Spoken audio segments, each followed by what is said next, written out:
The versions of the Quran, there is a Hafs version of the Quran, there's a Walsh version of the Quran. There are multiple different versions of the Quran, but their differences are not going. I think you mean which translations, right? Because the different versions of the Quran, the difference between them is small, is big when it comes from a theological perspective, but the differences when it comes to interpreting current world events is very insignificant. Do you know? Do you understand what I'm saying? So I think with the half, you're going to be fine with the half Quran, but there's honestly, like, for your purposes of understanding what Islam teaches, there's not that much a difference between the half Quran and Walsh Quran. But there is a difference between what translation of the Quran do you use. Is that what you mean? Because when it comes to this, I'm ignorant.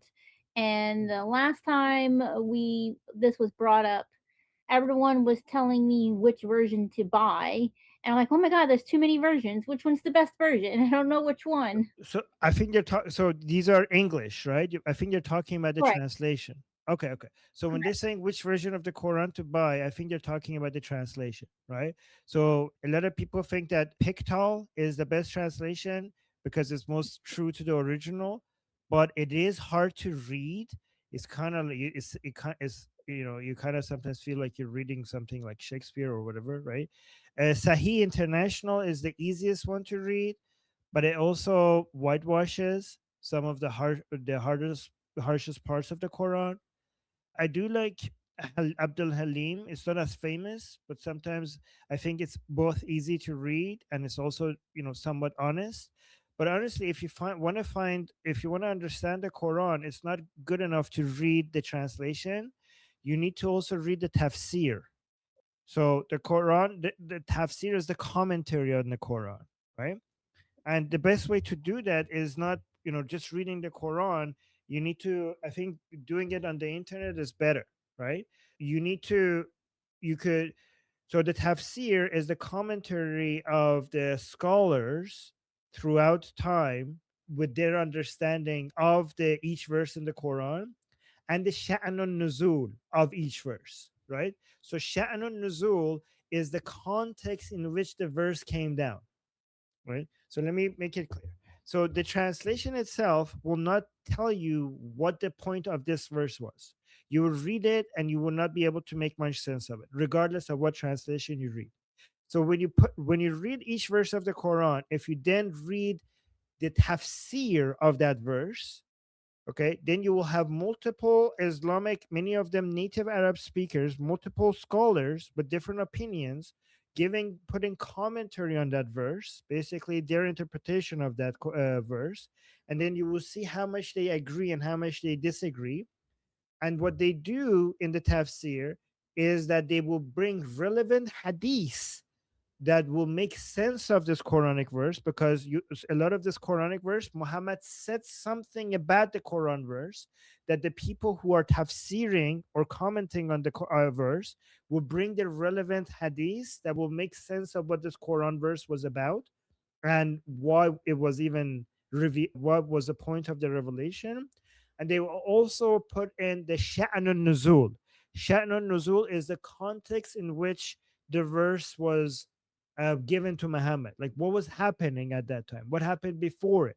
What is the story? What was the drama that caused this verse to be revealed to Muhammad? This is the best way to study the Quran. Does that make sense? Yeah, it does make sense. Yes. I don't know what So I'm you, getting into, but I'm just so doing this for educational purposes.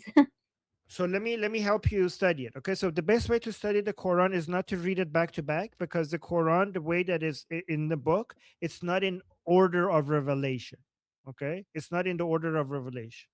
For some stupid reason, it starts with the biggest chapters and it goes all the way to the smallest chapters, and it's not in the order that it was revealed to Muhammad. So because it's not in order, it doesn't make any sense, right? The way, in my opinion, the way to study the Quran is to use AI, and don't use ChatGPT or Gemini. The best AI to study the Quran with is Grok, because Grok would be honest with you. Okay, Gemini and ChatGPT are not going to be honest with you. So use Grok and basically create, go to Grok and create what is, let me see, what does it call it? Create a project. Okay. Create a project and put in the instructions of the project that you want to study the Quran in a non PC, no BS, no whitewashing perspective. You want to be completely objective. You don't want to be, you don't want it to be against it, but you also don't want it to whitewash it. You don't want PC. Okay. You don't want it to come up with any excuses. You want the objective analysis on the Quran. Write that in the instruction, and you say you want to study it from in a way that is easy to understand from somebody who studied, for somebody who hasn't studied the Quran, from the first verse that was revealed to Muhammad all the way to the last. And you then you use that project, and you also write in the instructions that the way you want to study it is to go through it verse by verse with the tafsirs, different tafsirs explaining what this verse was, with the context in which it came about, and relevant hadith that makes it clear what this verse is about. And just, you don't need any books, or you don't need any to read the Quran itself. You don't need to basically just make that project that you have created in Grok to just walk you through it step by step until you get to the last verse. Does that make sense?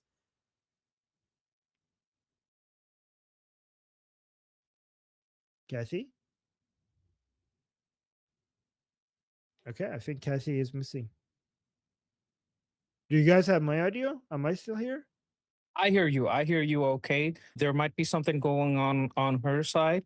I hope she was able to see that. If not, I think she'll be able to go back and listen to the recording. Now, next to respond on this, we have Uncle Coben. Oh, Uncle, go ahead. Thank you, Monkey. Armin, as far as I understood you, you partially responded to Kathy in a sense that, or maybe I misheard you, but you said something that you cannot really use the Quran, like with the verses, the translations, in a way to necessarily read out the current geopolitics. Or maybe I misheard you, but I did wonder though if there was a notable distinction on the political level from a Sunni regime to a Shia regime. Like, could one expect, for example, like the Islamic Republic of Iran, which is Shia, to be employing Taqiyya more than some other Sunni caliphate? Because in Sunni Islam, as far as I've understood it, Taqiyya is reserved for self-defense only. It's only when you're kind of hunted, basically. Whereas in Shia Islam, it can be interpreted in a way that, insofar as it benefits Islam. Now, I don't think for us infidels, we will necessarily notice much of the difference. I get the impression many of the Sunnis also don't know much of the difference, like at least Sunni Muslims on the streets. But if we're talking on a political level, like as a political, like we are a Shia regime, Shia republic, right, or a Sunni republic. Could one read like a different behavior on a geopolitical level from that? Yes, very much so. And again, this goes back to the hadith more than the Quran, right? So the Quran itself is a very small book, okay? But and there's a lot of room for interpretation on some verses. Some verses are very clear, but some verses are, there's a lot of room for interpretation. The body of hadith that the Shias are dealing with is significantly different from the body of hadith that the Sunnis are dealing with. And the hadith is the hadith is basically the saying of Muhammad, and that means that the hadith is used to make sense of what the verses of the Quran mean. So, given that the Shias are dealing with a different body of hadith than the Sunnis are, their interpretations of the Quran will be significantly different than the Sunnis from the same verses, right? In many cases. When it comes to Taqiyya, that line of two types of Taqiyya, I've heard it from both Sunnis and Shias. So you do exist, that does exist both among Sunnis and in Shia. However, the Shias have been using it more historically, because so it's more, there's a lot more focus on it. It's more there because historically Sunnis were in power and Shias were not in power. The Shia movement was a rebellion against Sunni rule, and so Shias always had to keep their identities hidden, their beliefs hidden. So they had to constantly lie about what they believed in. So that's why the concept of Taqiyya became a much bigger deal among Shias than in Sunni. So it's basically that how much that's highlighted among Shia beliefs. But yeah, both in Sunnis and Shias, I've seen both of them talking about the first level of taqiyya basically is that you lie to save your life, but their second level is that you can lie for the sake of Islam, right, as well. And that's the second part, is that the part that a lot of people talk about more in regards to problematic, because so many lies then could be justified based on that, right? When it comes to politics, Sunni and Shia Islam are significantly different with regards to how they see the world politically. And again, that goes because remember, so when it comes to the body of hadith for the Sunnis, there's only two authorities that have produced hadith. Everybody else is basically mostly referring to them, right? With Muhammad and his Sahaba or his companions saying what Muhammad said, that produces a body of hadith. And there's also a weird hadith book that is from Gabriel, from Angel Gabriel. So basically, from Sunni perspective, we have three sources of authority.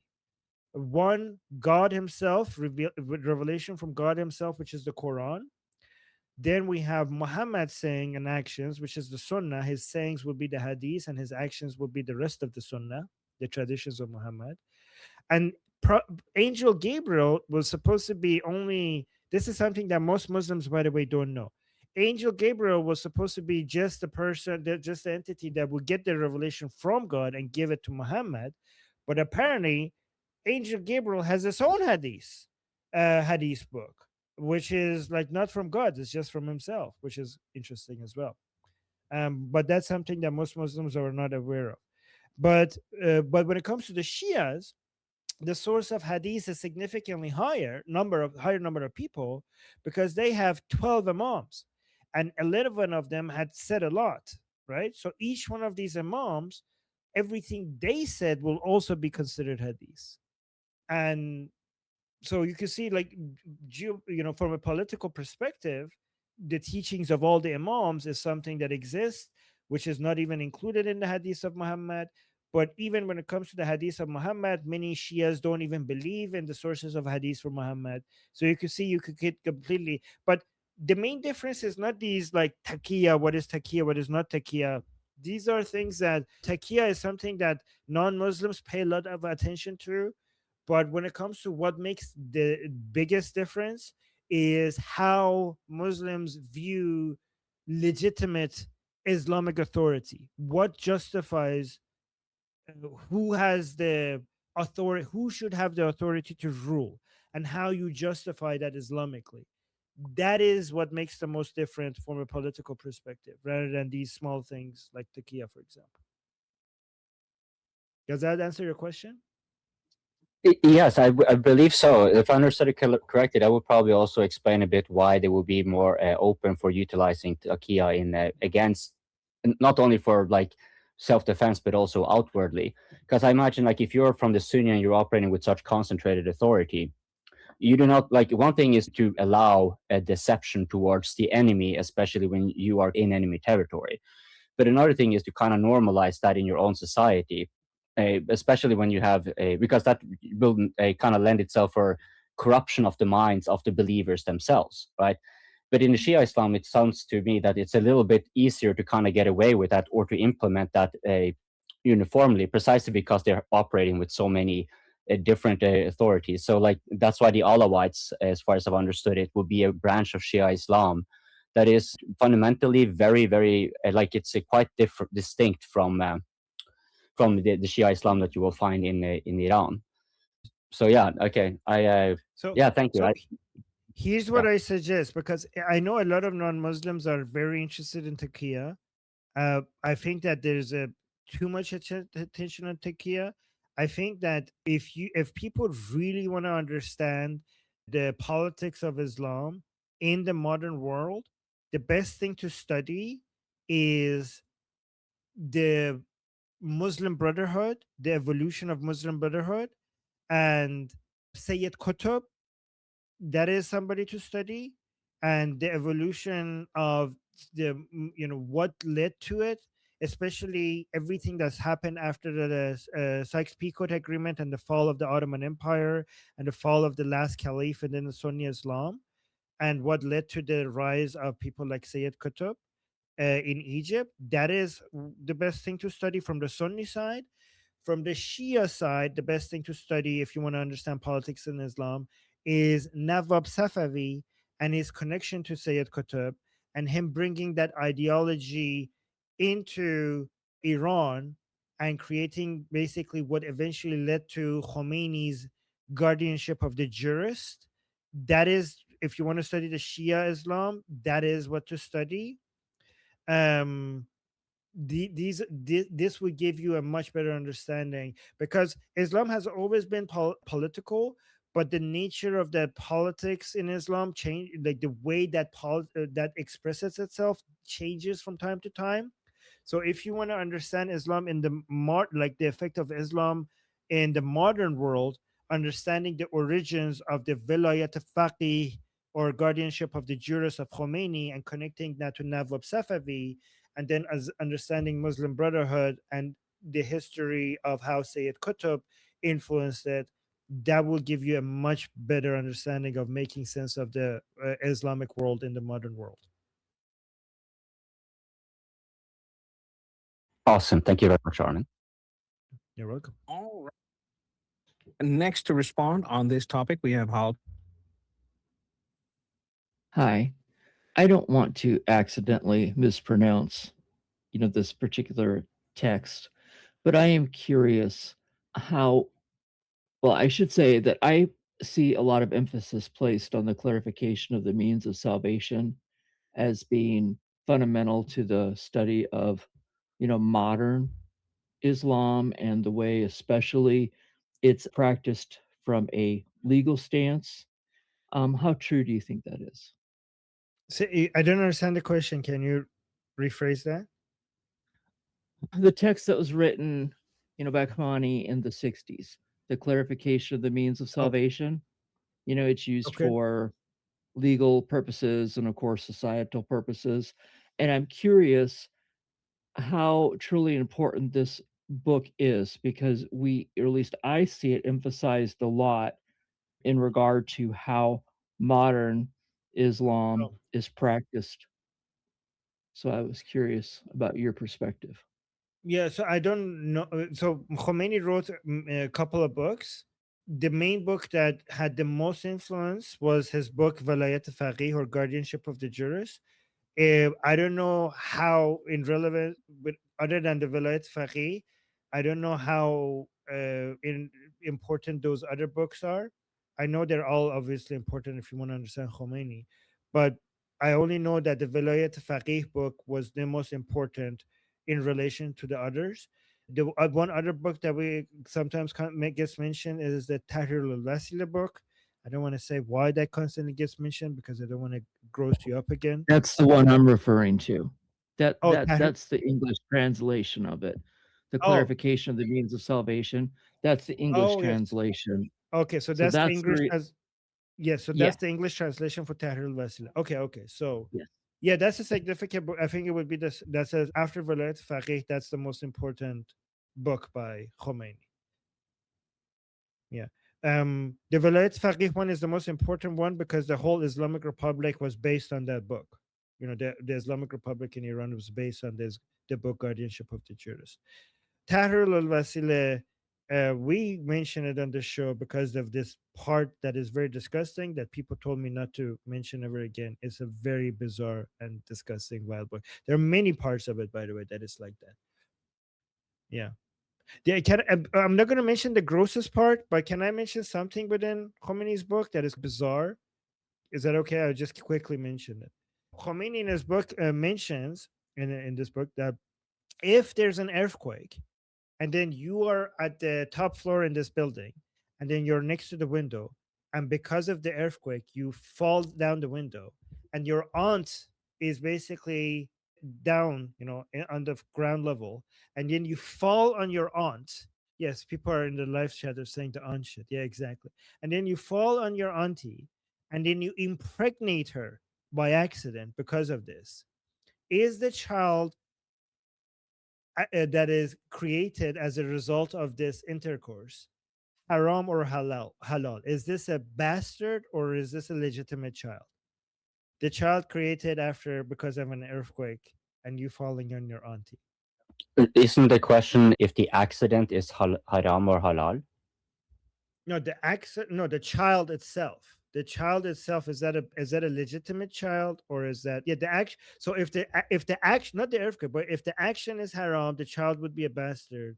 If the action is not haram, then the child would not be, I consider, a bastard. So basically, he's trying to figure out whether an act of God, like an earthquake, that you had no action control over, would mean that that the child is a bastard child or not. Oh, Susanna is saying, and what is the Halal. answer? Actually, that's a very good question. We never got that far. Every time we got to this part, everybody was so shocked with the question that we never actually bothered to to figure out what the answer is. Got homework now. Allah willed it. That's a throwaway answer. Allah willed it. Always. Yeah. Allah willed it, Allah willed it, right? Wouldn't that usually work? All right. I think this kind of, pep talk or MILF talk, I don't know what even to call this, gone too far. You have a little homework. You got to find this out. Now everybody's going to want to know. But you know what? We're going to move it along to Kathy. Kathy, go ahead. You're next on this topic, please. All you've just done is create more questions, and it's thrown me for a loop. But you had mentioned, okay, you mentioned a book. Now, the question is, are all these in the Quran, or they're all separate books? Oh no, these are separate books. Ah, fuck. Are you serious? Oh my god. Yeah, Kathy, there's like hundreds of thousands of books, if not millions, actually. Son of a bitch. You just made my life more complicated. Okay. So, okay. You mentioned something, not the hadith, but a different book. What it was before you mentioned the hadith. The tafsir. The tafsir. Yes, that. Okay. I gotta write that. Can you put it in the chat? Okay. And then, you already answered my question. The hadith is an entirely separate book. Yes, the hadith, entire series of books. Okay. But yes. God damn it, man! Now you just made me go against my Baha'i faith by saying GD. Okay. Okay. So you just blew my mind. I'm a little more. I have more questions. I'm a little confused, but we're just gonna move on because it's just gonna create more questions. Yeah. Kathy, don't read the one that I mentioned. Yes. No, I'm probably not gonna read. I'm not gonna do that. No. So Kathy, there's one book called the Quran, okay, and then we have many books, like in the hundreds of books of hadith, right, about the commentary of Muhammad. And then we have many hundreds of other books that are tafsirs, that are commentary on the Quran using the hadith, right? And then we have thousands of books by religious scholars on their opinions about Islam in general, which Khomeini is one of them, Sayyid Qutb is one of them, Nawab Safavi is one of them, and there's endless number of these people, and each one of their book was sometimes very significant and historically impacted the Muslim world, and sometimes it didn't, sometimes it did. Okay, so I have two more questions and I'm done. Can I ask the two questions? Yes, of course. Okay, so if a Muslim is capable of doing taqiyya, does that mean that all Muslims are liars? Most Muslims have never heard about the word taqiyya until a non-Muslim told them about it. Okay. Most Muslims don't know what the taqiyya is. Okay, and then the last question is, because I always say that I don't like what do you call it, political Islam, but you just said that Islam is political in itself. So does that mean there's no good Islam because it's all political Islam? Yes, there's no good version of Islam. Even if Islam was not political, it was still all shit. But yes, Islam is inherently political from the beginning. If you read the Quran, you will realize that there is no separating politics from Islam. It's inherently, there is no, this is why every time somebody says political Islam, it makes no sense to me, because they're suggesting that there's a non-political version of Islam. There is no non-political version of Islam. Islam teaches you to follow the way of Muhammad. Muhammad ruled, Muhammad provided guidance for governance, and Islam itself very specifically tells you that you have to keep fighting until all the world has the Allah's religion. All religion is for Allah. So the Quran makes it very specific that the main goal is world domination.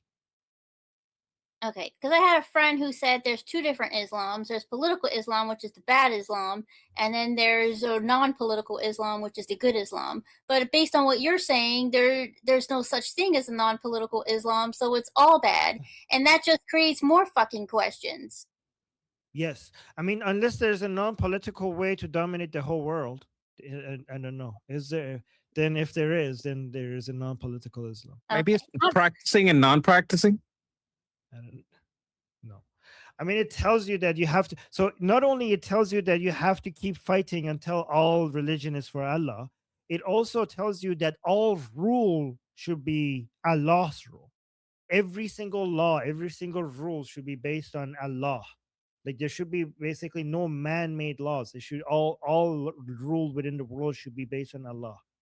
And the Quran says that this is not a, there's no different, there's no version of the Islam that should be able to disagree with that, unless you create a version of Islam that says like, yeah, we don't like the Quran. Like if you could separate the Quran from Islam, then maybe you could create a good Islam. But then I don't know why you're even calling it Islam if you could separate it from the Quran. Okay, I'm just gonna do my research, and I'm probably gonna come up with more questions for you in the next time we are here. But honestly, to me, this is all some hokum bullshit. Yeah, true. All right, we have a comment here. Most Muslims seems like they're doing taqiyya, but usually it's a mix of ignorance and coping. That comes from Uncle Coping. I agree. Next to respond on this topic, we have. I just want to say, like, it's a important clarification for Kathy. Like, are all Muslims lying? It's think of it like this. One may have disagreements with the United States policies and whatever have you, and all that, the political establishment and all that. And the United States is a political entity. But Americans aren't necessarily political in that sense. Islam is a political ideology, but most Muslims aren't political in that sense.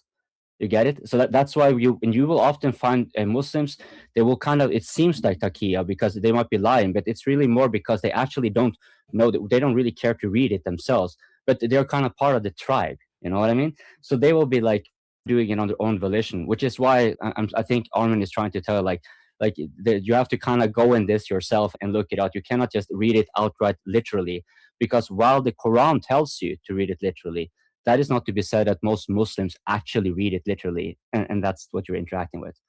Yeah, I just thought that clarification was important. A few things. Most Muslims have never read the Quran. Okay, most Muslims, and also the vast majority of Muslims who have read the Quran have no idea what they just read, because they didn't read it, they recited it. There's a difference between reading the Quran and reciting the Quran. Even the Muslims who read the Quran, they're mostly reciting the Quran, they're not reading the Quran. It is true that many Muslims are not political Islamically. However, one thing that needs to be added, even Muslims who are not Islamically political, they are used politically. By the mere fact that they are Muslim, they are being used by Islam politically by the mere fact that they're Muslim, even if they individually themselves are not political. All right. Next to speak on this topic, we have Jeffrey. Yeah, and help me, correct me if I'm wrong here, Armin. I'll have to lean a little bit on you. There's about 72 to 76 sects of Islam, depending on who you ask and what you consider as a sect. I know Muhammad, if he even existed, said there's 73. Of all of the different sects of Islam, at least to the best of my understanding, only two versions of a very minor sect are non-aggressive, and that would be folklore mystical Sufism, traditional Sufism being the stated ideology of Al Qaeda 1.0. So I think, what is it, folklore mystical, like one goes around thinking about gardens and the other one likes wine, women, and song or something. I mean, like, you're talking about really a really minor sect of Islam. I don't think there has ever been a folklore mystical Sufist. They wouldn't have a caliphate, at least to the best of my understanding. I could be wrong on this. Help me tighten my chakra up here on this, Armin. Armin's not wrong, though, with regards to how Islam separates the world, right? Which is into two camps: Dar al Harb, or the House of War, and Dar al Islam, which is the House of Islam. And the goal of Islam is to have a world encompassing caliphate. That's very true. Said Qutb was very much a vile individual whose writings directly fucking, I don't want to say inspired, let's just say motivated people, from Osama bin Laden to Khomeini to all kinds of other fucking assholes. So yeah, if you read Milestones, he has a lot of different crazy shit in there. 72 to 76, Armin, am I wrong about the folklore mystical Sufists? I think they're like 2/3 of 1/10 or 1% of the overall Ummah or global Islamic community. I mean, they're really minor. So the 72 stuff, I think that's just based on Muhammad, and I don't know if he has been right about anything. But I mean, you're right. Like, you could, it depends on how you define a sect, and you could go to tens of thousands if you wanted to be very picky about it. But when it comes to the Sufis are a big deal, but I consider them one of the most dangerous sects of Islam. Instead of, because a lot of people keep referring to Sufis as like, oh, look, not all of Islam is bad. We have Sufis, right?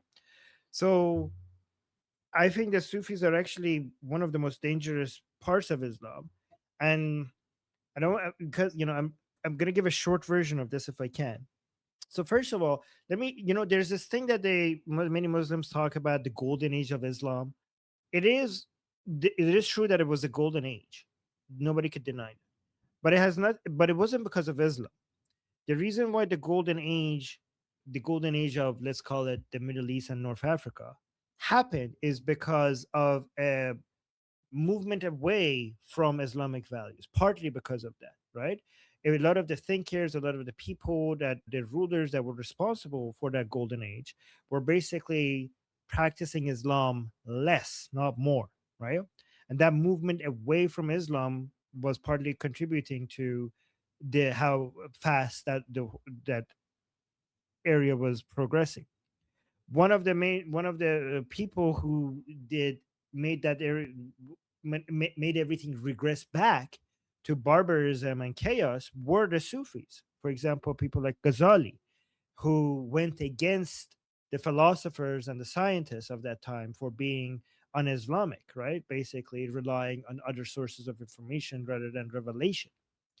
But the best example of how dangerous Sufism is Iran, right? So the whole mess that we're in started in Iran with the Safavid dynasty.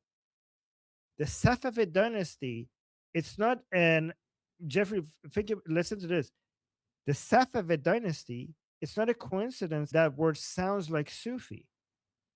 Okay, these people were Sufis, right? So the whole Islamic Republic that we have right now it has its roots in the Safavids, which had their roots in the Sufis, right? So you can see what I'm trying to show is, like, a lot of these ideas, sometimes Islam, whenever it gets challenged, it goes into this mode that seems like non-threatening, but it basically does the groundwork for eventually the harmful nature of it to eventually express itself.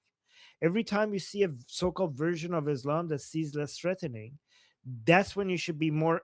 That's what you need to be the most hostile against, right? Because it's basically going into a defense mode for it to recover the unfriendly environment that it's in right now, for it to eventually come back and strike again. And we have experienced this many times, right? Many times, for example, in Iran, when we had during the Pahlavi dynasty, if you look at Islam during that time, many people were thinking like, well, this is not that harmful. Nobody could have imagined that within a few years, this whole country will turn into a theocracy, and we will have one of the most evil regimes. As long as you have Islam within your society, even if you have a non-harmful version of it, you're basically you have the framework for it to for this. It's an injured beast that is basically showing you a different version of itself, just so that you're not hostile against it, right? And then as soon as it finds the opportunity, it will show its true nature. Whatever version of Islam that is out there, the Sufi, the Sunni, the Shia, a modern version of it, the modern reform version of it, at the end of the day, is legitimizing and providing credibility to the Quran and Muhammad as a prophet. And those ideas are the best framework for eventually to mobilize the ummah to threaten the civilization that you're in right now. It's basically very much like other versions of communism that people want to call socialism. It comes in with because Islam will not come take over with, oh yeah, we're here to kill your dogs and rape your women and, I don't know, enslave you and turn you into dhimmis, right? Islam will come into your society with Sufism, with a modern reform version of it. Only when they have the numbers, eventually they will show you their true color and their true nature, right? So when you see a friendly, non-threatening version of Islam, that's when you have to be the most unforgiving. And by the unforgiving, I don't mean you need to be hostile towards friendly people. If people are being nice, don't be hostile towards them. But you have to find a way to get at the roots of that ideology and make sure it has no place in your society. Again, I'm not suggesting that you need to, when I'm saying be aggressive against Islam, that does not require you to be aggressive against individual people. But you have to come up with a strategic plan to not let this ideology grow roots in your society. Okay, I All agree. right. I think Yeah. I want to have one last response. I only have two very small points. One is for Kathy. Look, you heard a lot of stuff here. You're gonna have to rewind and go through it. There is an open sourced free version of the Quran by Tommy Robinson. Just look Tommy Robinson Quran. It has some highlights in there that talks about one of the political aspects as it pertains to UK and what's going on with the government. So I would kind of recommend that just like a starter, and then you go through this video and find this other stuff that we're talking about here. Two, I think everybody wants to know what's the hadith with the Al Zud, and is it both in Shia and Sunni? That's a question. I don't know if you're going to be able to answer that. But as soon as you're done with that, I think we got to go to super chats and we're out. Except the conversation keeps going here in school. Without me, I got to go. But you guys can keep talking about it. So yeah, Al-Zut is only in the Sunni hadith, and somebody in the chat was also saying Al-Zut is the most interesting part of Islam. So, yeah, sure, I think I agree with that. Um, I mean, there are other interesting parts, but honestly, the Shias have crazier hadiths than that. So I know it's hard to believe that you could top that, but Shias have crazier hadiths than the Al-Zut hadiths in Sunni Islam. I do have to read the last super chat because I need to go. Let me stop the recording here. Van Veld with the super chat saying, but many peaceful Muslims provide cover for radicals. Yes, they do. Yes, they do. A lot of people correctly point out that the nice, peaceful Muslims are the grass where the true, like the Muslims who are, and also I don't like to call them radical Muslims. I like to call them fundamental Muslims because calling them radical suggests that they're doing something that maybe is not Islamic, but they're fundamental Muslims because they're being true to their religion. And yes, and in fact, the peaceful Muslims are the radical ones because they're radically different from the teachings of Islam. So the peaceful, nice Muslims, they're the radical Muslims because they're radically different from Islamic teachings. The fundamentalist Muslims, they're not radical, they're being true to their religion. And the nice, peaceful Muslims, they're the grass that the snake of the fundamentalist Muslims hide in. That's what a lot of people say, and I think that's accurate. They provide the numbers to provide legitimacy and cover for the true nature of Islam. My name is Armin Navabi. I'm an Iranian political analyst with decades of experience fighting the Islamic regime inside and outside of Iran. Make sure you follow me for more, and also make sure you join our discussion group. I'm there almost every single day. Come talk to me there and the rest of the people there in our group calls. It's a great place to meet and talk to people who like talking about politics. The link is in the description and or in the bio. You could also get there by scanning the QR code on the screen. See you there.